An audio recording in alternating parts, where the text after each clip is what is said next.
我真的看不出这两根丝有什么区别。我也看不出哎。那一起对比看，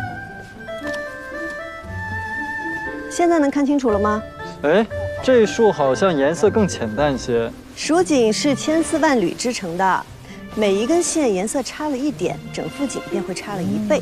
你们先从这一把看，再一根一根往外拿，直到你们的眼睛能够适应，即便是2根对比也能看出差别。那你们就会知道用什么样的颜色能事半功倍，锦上添花了。这不是那些锦户要学的吗？若我们能帮他们做好这一步呢？如今我们飞花会不仅有朱颜驼，还有蜀红丝，还有各家的特色丝线。但是想要再上一层楼，我们不能只染丝，也不能只卖丝啊？哎，那还卖啥子？只要买我们的丝，肯额外付钱，我们就可以为他们的锦样挑丝配色。关键现在没人买咱们的丝，你拉我咋子？他早晚都知道。丁呀，赵修元的贡锦搭配呢，跟杨家不是一样雨露均沾的，他只分给与他投诚的锦户们，那一副顺我者昌，逆我者亡的样子。那别人知道你得罪他了，你根本就不敢来我们飞花会买丝了。那外面好多人还说你得罪了牛副都督，那旁的人就更不敢来了。我的确是得罪了牛锦，你们如果……哎，如果什么呀？那我们都上了贼船了，还让我们马上下去啊？哇！我跟旁人说，我跟季莹莹毫无关系，老死不相往来，那谁信呢？对啊，就是哎。而且现在只是一州的锦户不买我们的丝嘛，大不了我们去找其他人买噻。你们听说没得？最近几天藩市来了一个大富商，有钱的很，对，买过锦1掷千金呢。1掷千金？不止如此。他把所有想卖给他的锦都放在府门口展示，让众人品评。阿娘，阿娘，我都好了，不必喝了吧？益气补血的。益气补血。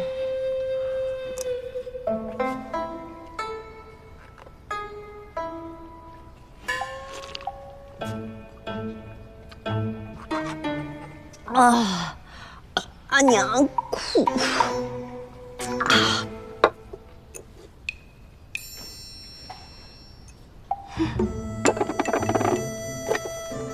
阿娘一个不够。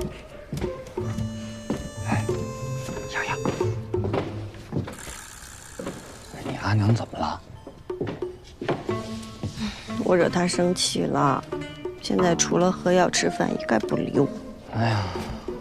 这天下当阿娘的，果然都一样厉害。还有谁？我阿娘啊。这样我舒服多了。平儿怎么还没来？嗨，他又被他娘拉去相亲了。啊？他又去相亲了？不行，爷是他的英雄，也得去救他。我是不会出这儿会的。你给我站住！他弟弟就是个伙计，成天找我那惹事儿。你看你现在都变成什么样子了你？在加入飞花会之前，你什么时候这么离经叛道过？我跟你说，你要再这样下去，就真嫁不出去了。嫁不出去就不嫁，有什么了不起的？别说我啊！不，你别生气，拉着我！不，别，你先走，你先走。不，别生气，别生气，不，你放心，我去哄他啊！放心，不啊！平儿，你阿娘是不是又逼你相亲了？老师长，能不能让我一个人待会儿？平儿，别的郎君没有演过，不代表天下郎君都没有演过。我就喜欢你现在这样子。求你了，别说了。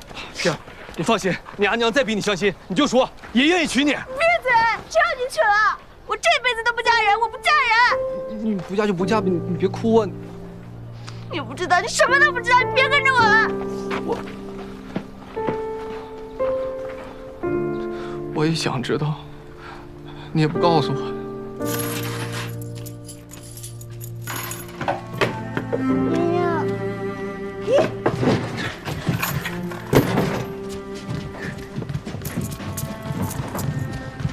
小娘，你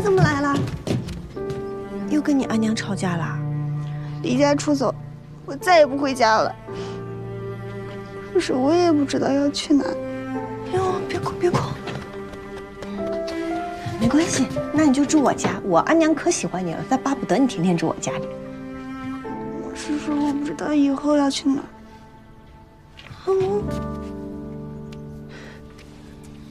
我明白，你别着急，先走着呗，走着走着，说不定就知道了。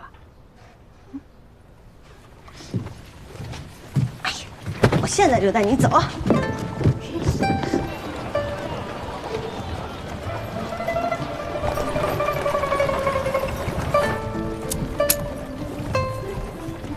正面。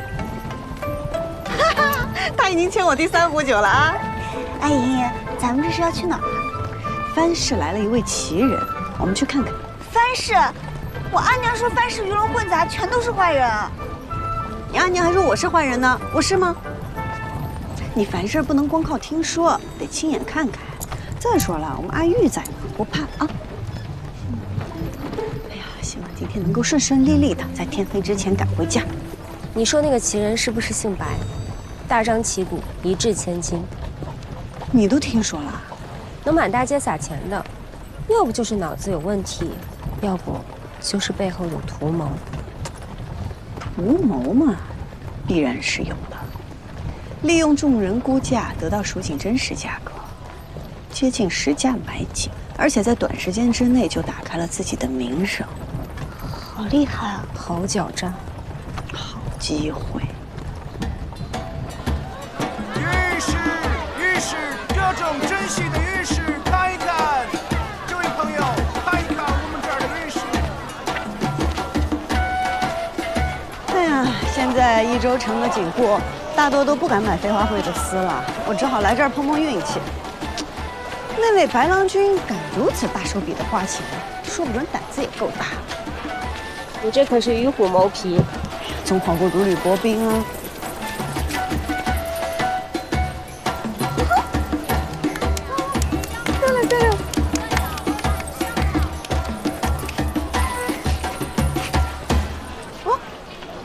谢谢，娘子，5文钱。别家都是1文5个，你这儿5文1个，真好。打劫还送个饼，饼不贵，5斗贵。哎呀，难怪说你们藩市的人最会做生意了。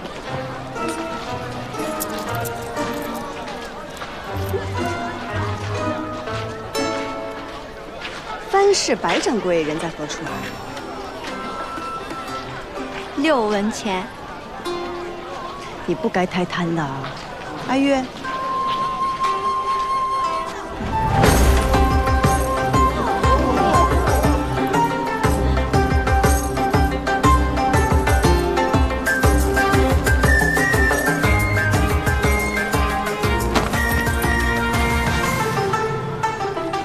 饼免费，飞天6文，给钱还是指路？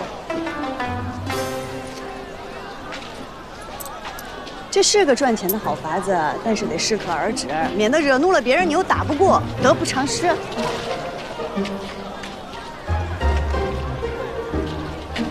尝尝，尝尝5文钱1个的大饼。这可是货真价实的羚羊公瑾，是100年前祖上传下来的。要不是家里急着用钱，我是万万舍不得拿出来卖。还请诸位给个公道价。多谢诸位，多谢诸位。100年，颜色能有这么鲜艳？这便是蜀锦啊，历久弥新。只不过，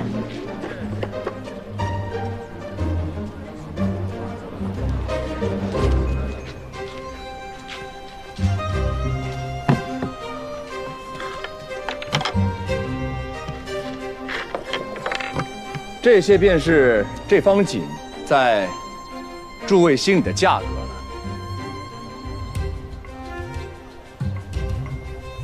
还有没有人有别的想法呀？原来他看得出来啊！看得出什么？这件有问题。还有人要报价吗？我要出价。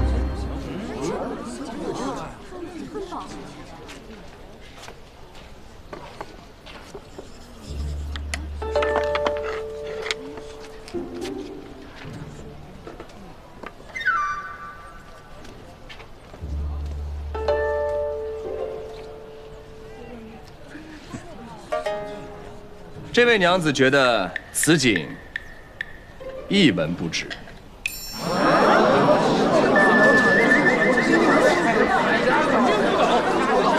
那你说说，你是觉得此景是假的吗？白郎君，你可不要听信个别小人挑拨，这大家有目共睹，这锦绝对不是假的。这景确实不是假的，但它也不是真的。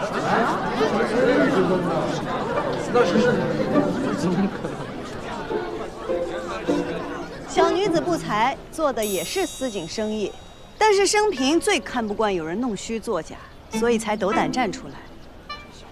若是单凭这锦，的确也能值一些银子。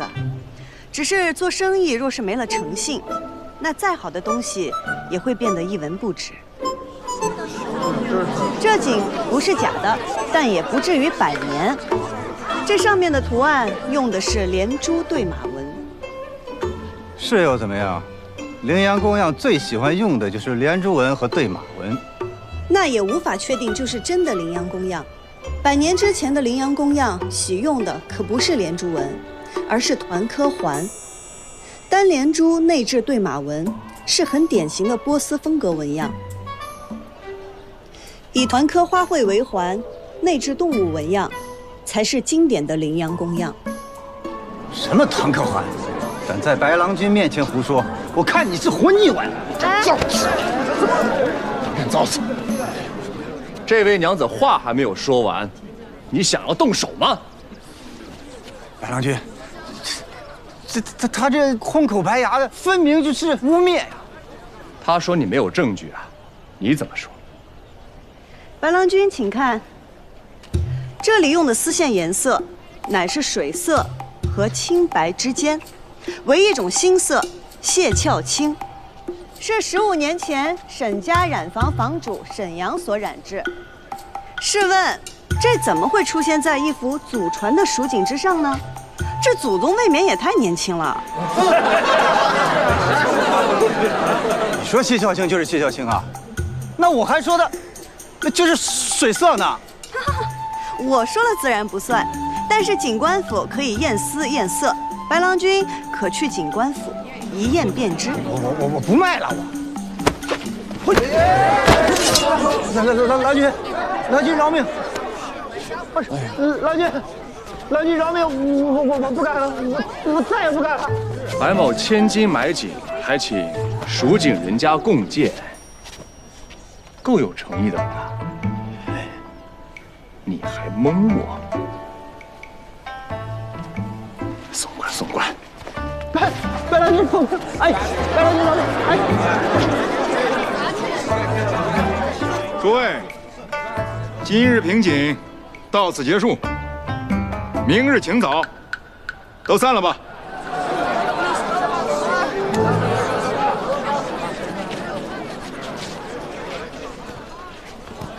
在下白胜，不知道这位娘子怎么称呼啊？在下季莺莺。原来是季娘子。你认识我？白某来益州的第1天，就看见季娘子凤凰于飞了。季娘子有双慧眼啊，白某也是爱锦之人，家里还有些许，相信季娘子赏鉴1、2。若是发现赝品，每副赝品3片金叶子如何呀？天都快黑了。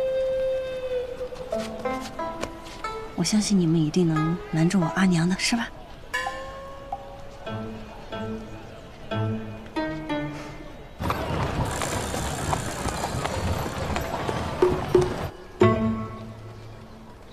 这边请。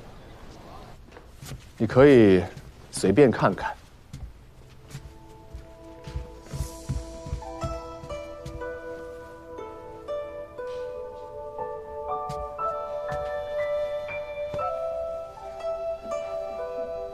这幅对阳几何纹锦是魏晋时流行的锦样，如今已不曾见了。这幅花瓣团颗禽鸟锦，纹样虽常见，但织工了得，配色自然，也是不多见的珍品啊。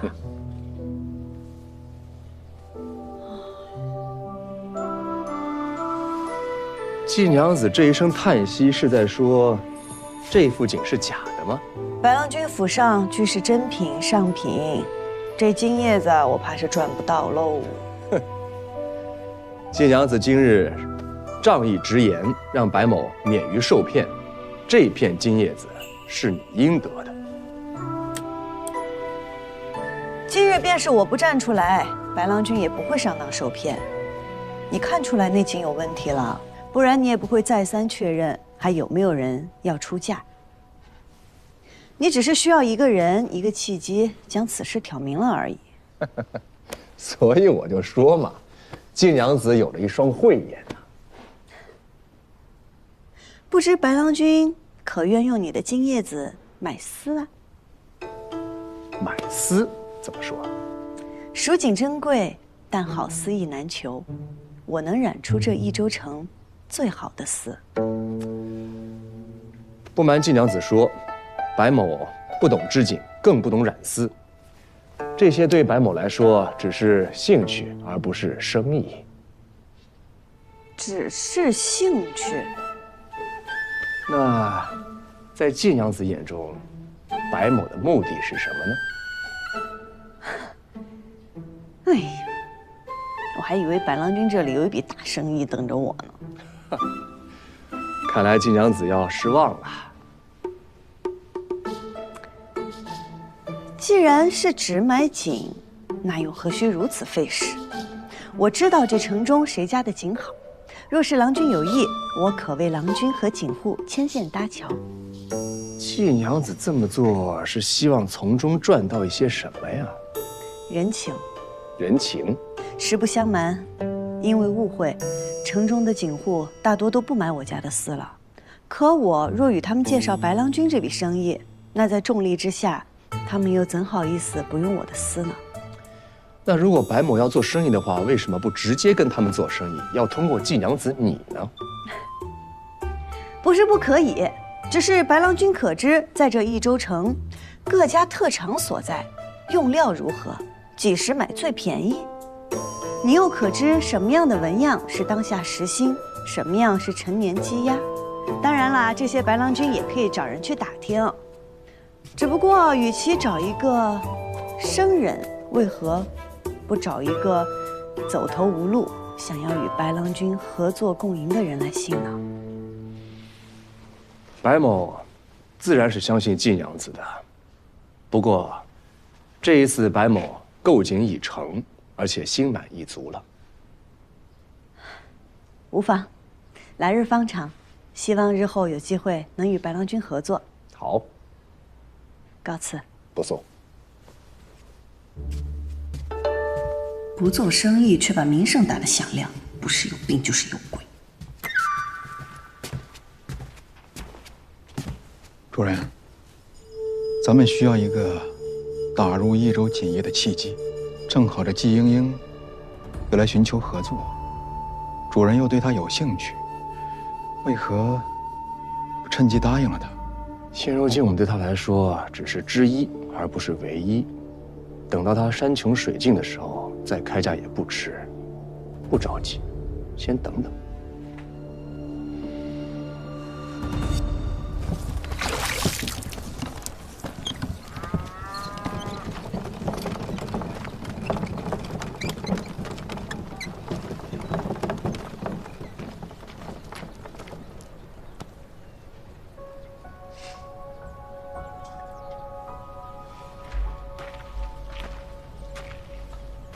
赵景王，蜀红丝数目我已知晓，待丝线和染料准备齐全，我便开始染制，定不会误了织锦的时日。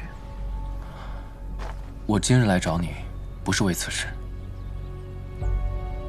最近有谣言说你得罪了我，得罪了牛家，所以锦户不敢买飞花会的丝。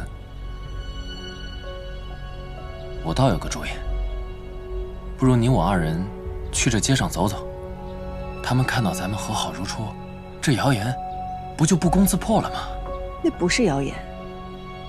牛景的确得罪了我，你也得罪了我。你对牛将军有牵制，那牛五娘定想从生意上胜过你，从而取悦牛将军，所以流言也都是他传出来的。我跟牛五娘在赵家分庭抗礼，所以不方便明面上帮你。但是英英，你得知道，不管在何时，我定不可能做伤害你之事。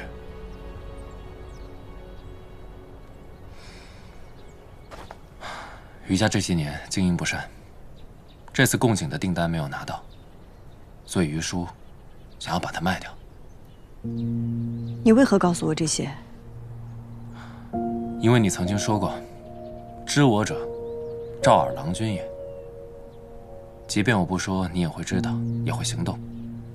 那是你原来的家，满满的都是跟你阿耶的回忆。况且你由私入侵，买下它会少走很多弯路。这是我所有的积蓄，拿着，就当我先借你的。你是故意不把订单分给余家的？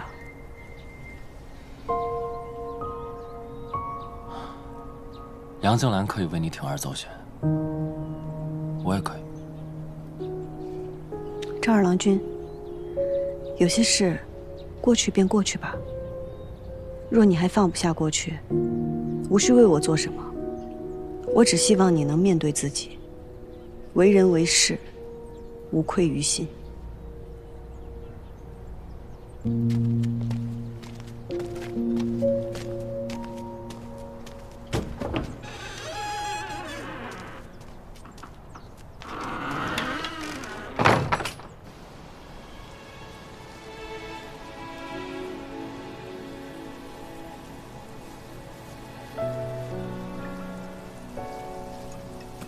你说，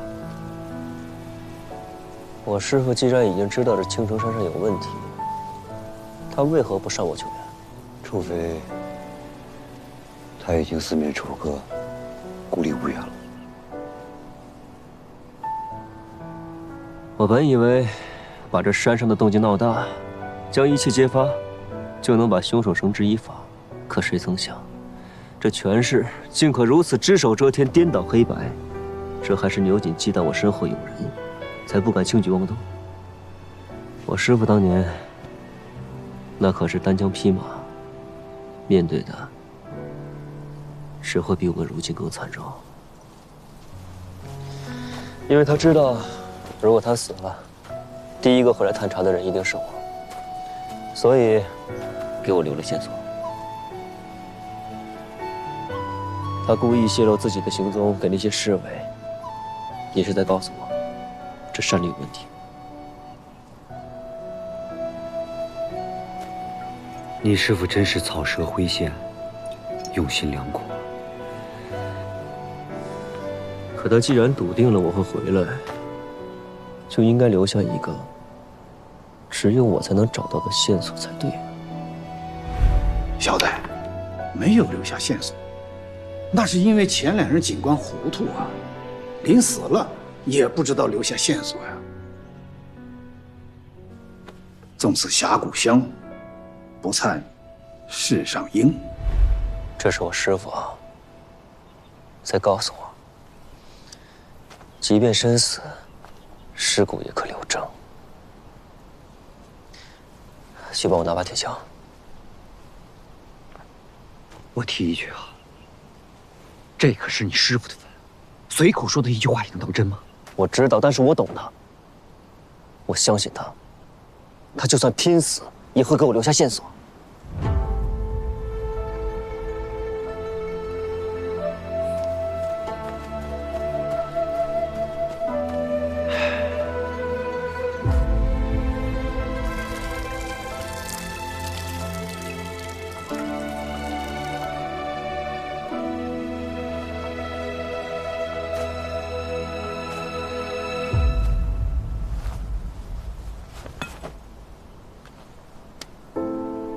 师傅，徒儿不孝，不能靠自己将益州案查个水落石出，还求师傅再指引徒儿一次。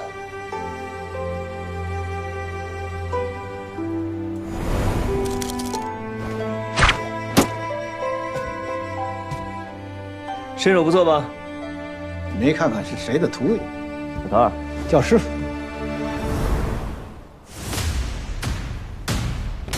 诸葛，你过来。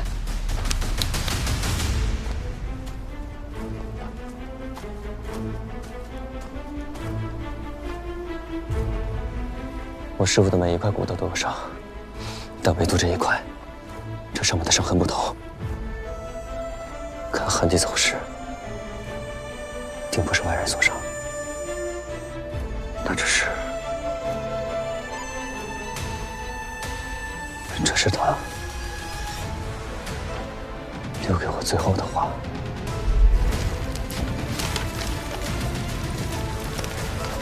什么消息都传不出去，什么人都不敢再相信，他只能一刀为笔，以自己的尸骨做纸，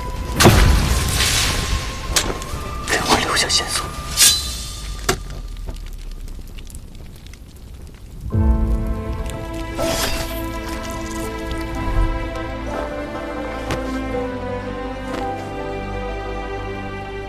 老头儿，话我收到了，我一定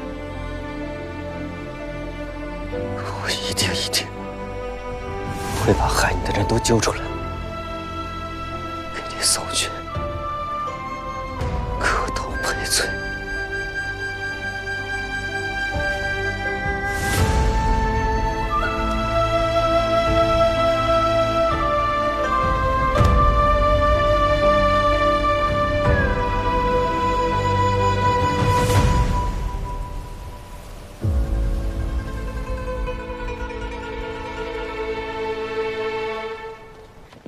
金娘子，这里请。家主正在见客，请金娘子稍后。没关系，都是蜀锦人家，一起聊聊。听着声音像，没想到还真是晋娘子啊！白郎君为何在这儿？余家百年锦业有一些珍品，倒也合理。白某今日是来买余家锦房的。昨日白郎君才与我说，你不懂锦，也不做生意。昨日听晋娘子一番话，颇有感触，觉得试试也无妨。更何况有这么好的机会啊！白郎君出手还真是不凡，这偶有所感，便要吞下这益州城3大锦户之一的余家。白某倒是觉得，既然要做生意，自然是越大越好了。晋娘子来了吗？那就请到屋里坐吧。请。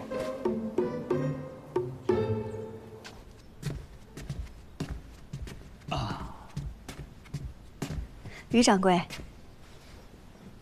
杨夫人。晋娘子啊，上次购买丝线的余款呢，我已经让人给备好了，一会儿呢，你就可以直接到账房核对收取。还有晋娘子提出要与锦房合作，由飞花会帮忙挑丝配色，这个事情，就看新掌柜是否答应了。新掌柜已然定了？哦，还没有。不过你可以听一听，看看哪些条件能让你满意。不知二位出的什么价格？哦，比市价高出30%吧。余掌柜，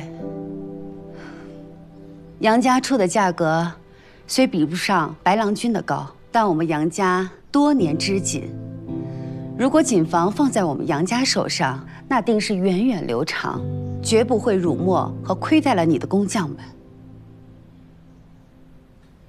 金娘子，你看我们2个谁更顺眼呢？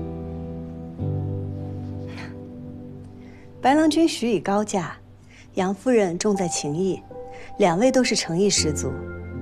但依我看，两位的价码都不够打动人。余家100年，就这般改弦更张，难道不可惜吗？余掌柜操劳一生，将余家井发扬光大，是再高的价码也无法买到的。商业沉浮，有辉煌就有没落。若我没有记错的话，这里曾是季家的旧宅。季家井当年何等风光，可如今呢？不用我说了吧？余掌柜，今日我前来想跟您聊的也是这桩生意。飞花会愿意出一笔钱注股余家，从此飞花会出资，余家织锦，既能解决眼下的困难，又能保住余家的招牌，岂不是两全其美？金娘子可知道你口中的两全其美得花多少钱呢？昨日你还说处境困难，怎么，今日又能拿出钱了？昨日我与白郎君说，是以为你我能合作，不想今日我们变成了竞争敌手。白某若是可以顺利地盘下余家井房，定跟金娘子构思合作。余掌柜知我从不空口白话，钱的事情我会解决，但求余掌柜给个机会。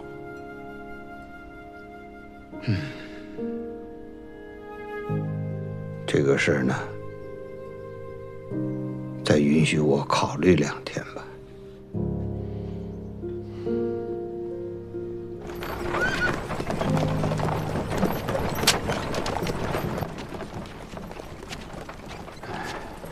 余掌柜，您若有顾虑，可以直言。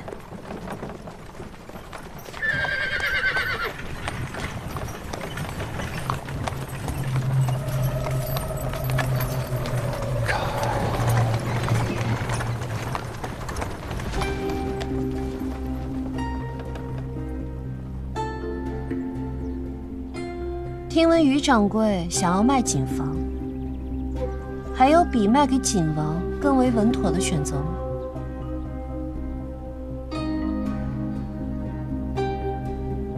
余掌柜不必急着答复，我今日来，主要是为了顺路送个人。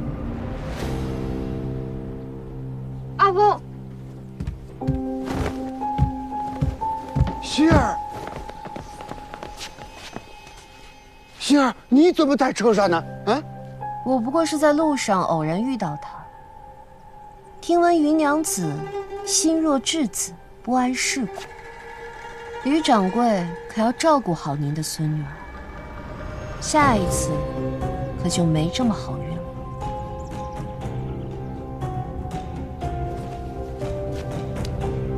多谢赵二夫人送我希儿回来。我在赵府恭候余掌柜。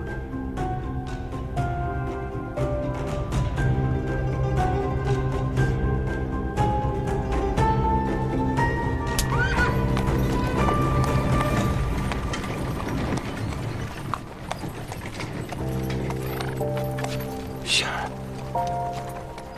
你没受什么伤害吧？阿公，我没事。那位戴面具的娘子想要伤的并不是我。余掌柜，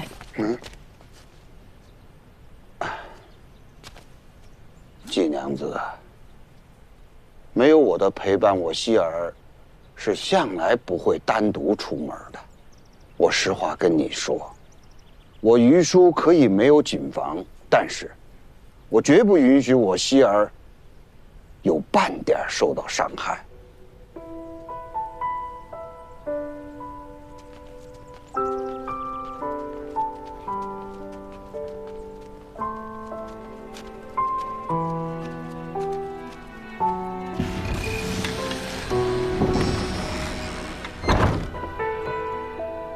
掺杂了权势、生意，便不只是正经生意了。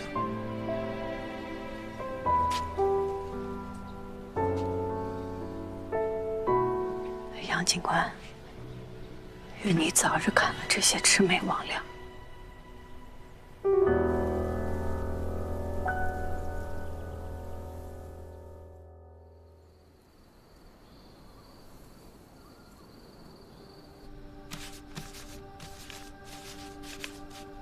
朱哥，你过来看看，有什么印象？哎，你把它转一圈。这图案好像是都运官调令背后的花纹啊！你确定？说好了的，动手归你，动笔归我。来之前，我还特地看了蜀锦所有的消息与公文。都运官，可是蜀地的都运官都是由节度使指派的，而且每年每次指派的都是不同的人选。那就都见去。你要去见节度使啊？牛瑾虽然与节度使在不同地方驻军，但你要是见了节度使，怕他也会知晓啊。杀人的不害怕，救人的就要躲起来。这世道不对，我要让他改一改。此事要不要告诉季娘子？哎，不必了。缉拿凶手，天下大白，是我们该做的。他只是一个平凡百姓，就应该高高兴兴地做他的生意，平平安安地过他的日子。好。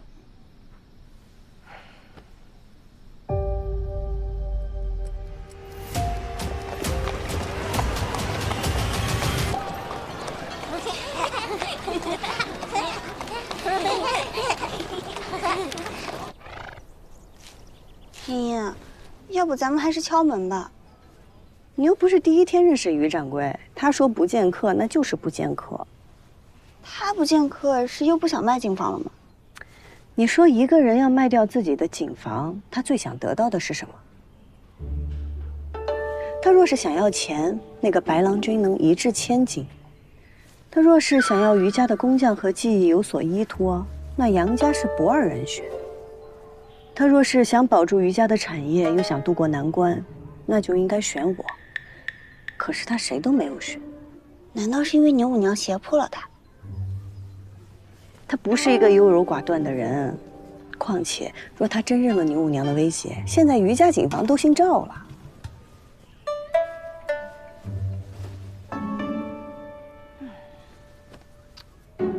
如今他闭门不出，他应该是在犹豫，他不知道自己该不该卖掉警房，也说明我们给的价码都不是他想要的。那他想要什么呀？这就是我来的原因啊！告诉你，在于家有一个人比于叔还了解于叔。你又输了。鸡能生蛋，蛋能生鸡。那你说这世上是先有鸡还是先有蛋呀？哎呀，白某不知啊。这么快就摸清了于掌柜的底，果然不能小瞧了你啊！猪有来世，又会变成人。哎，那你说这人是人还是猪呀？你说这脑子里面一天天在想些什么呢？他们都说我瓜，可我觉得你比我还瓜。哎，你，季娘子，于娘子，白郎君也在啊。季娘子，你怎么来了？白郎君为何而来，我便为何而来。怎么，这是下不过于娘子？哎呀，这如你所见呐，这属于满盘皆输啊！于娘子好厉害呀！你阿翁在家吗？哦，我阿翁过几日要出门，他收拾东西去了。出门？出门去哪儿啊？和大白狼一样，赢了我就告诉你。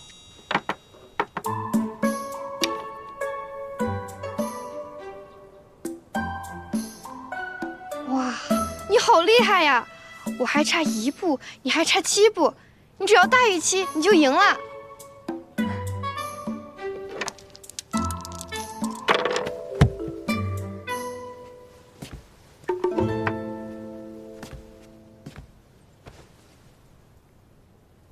好欺负哎！你赢了。这局不算，我输了。刚刚这个不是5，是4。啊？那他为什么会自己变呢？我季英英做生意有自己的原则，人待我以诚，我还人以诚。只是一个游戏罢了。金娘子，你应该还记得你的来意吧？还玩一局吗？不用了，你要问什么问题，我都可以告诉你。人待我以诚，我还人以诚，你说的。好，那我问你，你阿翁不筹备卖景房出去干什么呀？你们都想买景房，可我阿翁，他想要这个。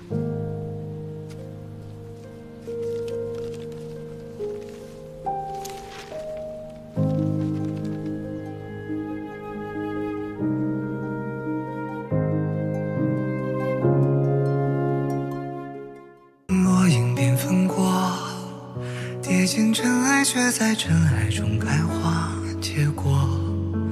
幻化溪畔的粉末，牵引飞花之间落。岁月若飞梭，一身萧索，却在萧索中走出阡陌。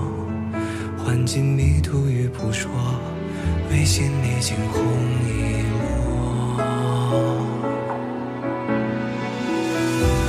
如何用最渺小的你我，支撑最人生锁，去证明那翱翔绯色是我。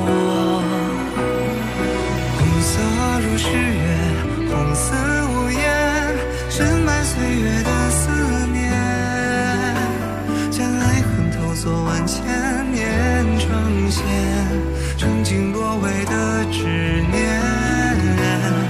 红色如火焰，红丝如烟，踏过千山也未眠。爱在风中破了茧，于人世间绽放最红的颜。红色如诗月，红似无言，深埋岁月的思念，将爱恨投索万千年成线，挣尽落尾的执念。红色如火焰，红丝如烟，踏过千山也未眠。爱在风中破了茧，于人世间绽放最红的颜。